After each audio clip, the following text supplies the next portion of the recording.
Hello again, world. I'm Brian Sapinski from Lost Silver Productions, and welcome to this week's edition of Convention Attention Abridged.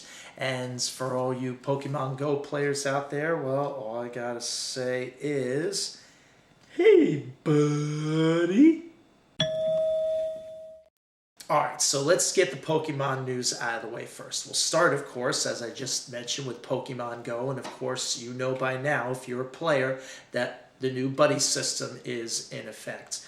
It's nice, but I gotta admit, to walk 5K with a Lapras just for one candy, I'm sorry, that's a bit too steep.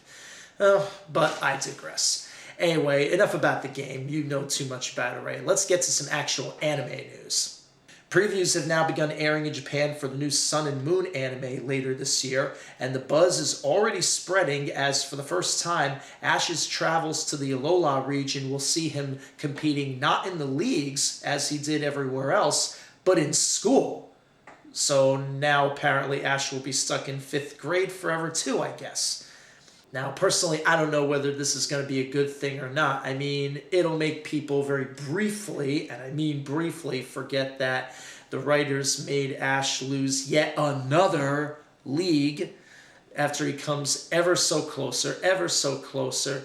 Seriously, they better get their act together and just let him finally win one of these things. Granted, now, of course, we've got to wait, who knows, 5-6 years or whatever for that point to ultimately come along and for him to possibly win it. Who knows if the anime is still going to be here. It's too much. Either let him win or you got to move on and do something else. Get your act together, people.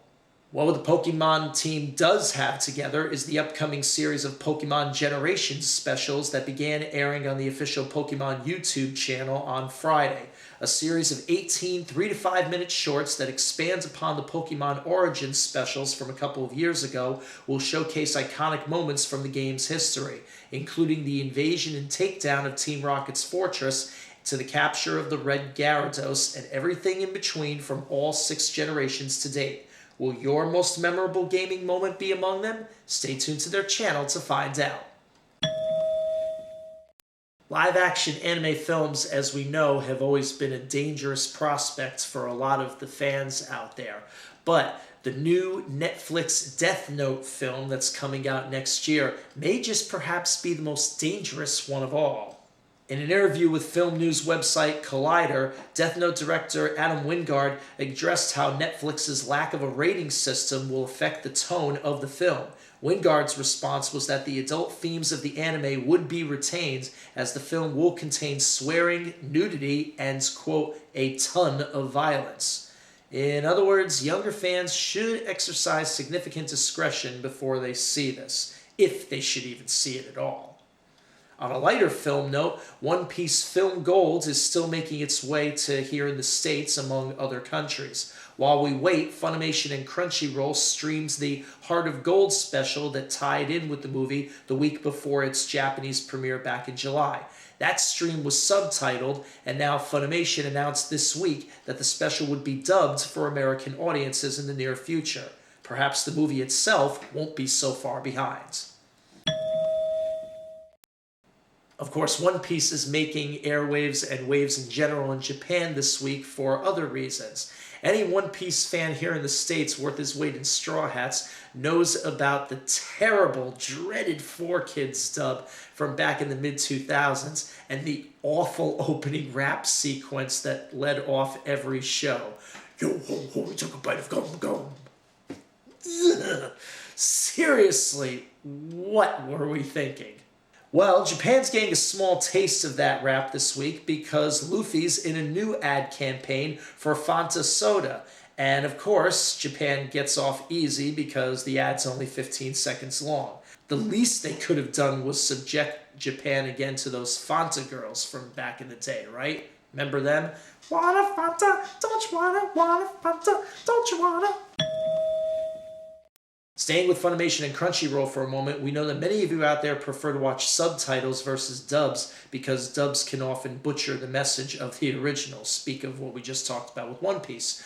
Well, if you liked watching subs on Funimation, you'd better prepare for some changes. On Thursday, Funimation canceled its Sub Pass subscription service, which allowed subscribers to watch strictly subs of anime. Reason being that, quote, many of those subs will now be moving to Crunchyroll. In addition, a new Funimation Now premium service is being offered as a replacement to their All Access Pass. The Now service will run $6 a month or $60 for an annual subscription. Finally, I had to share these little gems with you this week that my good friend Torihime Diker came across during some downtime, what brief downtime she has while she's currently studying abroad all the way across the ponds in London. Hey Tori, how you doing? We love you, we miss you here. We look forward to when you come home before Christmas. Seriously, all our best. Anyway, what she found was a couple of interesting items related to crossovers. A lot of fans, as you know, of both anime and games decide to enhance their love of the genres and put the best of both worlds together and create some very interesting crossover adventures and what-ifs. Well, there's a couple of people out there that have really, and I mean really, you got to see these. They've really stepped up the name of the crossover game. Take a look at this. Tumblr artist Nijuko has taken crossover to a whole new level with this artistic collection of Sailor Moon Kingdom Hearts pieces. As you can see, each of the 6 bid a nod to Sora, and look at them. They're just amazing to behold.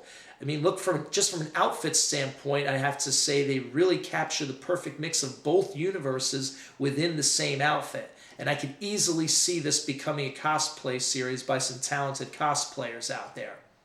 But if you think that would be impressive as a cosplay set, here's a cosplay group that's gone already to that level. Check this out. Last month, in honor of International Sailor Moon Day and National Friends Day, the team of cosplayers shown here have taken the Pokemon Go craze to Sailor Moon's worlds as well and refashioned the Inner Senshi as Go trainers. Just look at this. Fashionable, functional, and simply amazing. That's all I got to say about this. And I could easily see a lot of these showing up down the road too, if they haven't already.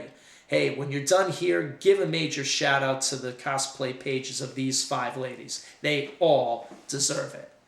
And of course, I can't let this video go by without also recommending that you go see my friend Tori's cosplay page on Facebook, Torihime Cosplay. She is just simply awesome. She is the absolute best that I know. Please go see her too. You will love her all the same. And of course, after you're done seeing all these cosplayers' pages, you guys know what to do. Please like, share, and subscribe this video. Leave some comments for us and as well on this video and on YouTube. And also go see us on facebook.com/LostSilverProductions. And please, if you are of the generous sort, we would love for you to chip into our Patreon at patreon.com/LostSilver. And in the coming weeks, we're going to give a little more explanation as to exactly what the Patreon is about, what it's involved, what we're trying to do with it, because we've actually gotten some questions about that recently, as well as exactly what all this swag is that we're talking about. We're coming up with some ideas that you see already and maybe some more things in the future. So, but still check it out, see what's there, and we'll talk about it a little more in depth in the weeks to come. Until then, for now, I'm Brian Sapinski from Lost Silver Productions. I'm exhausted, and we will see you nevertheless on the con floor very soon. Take care.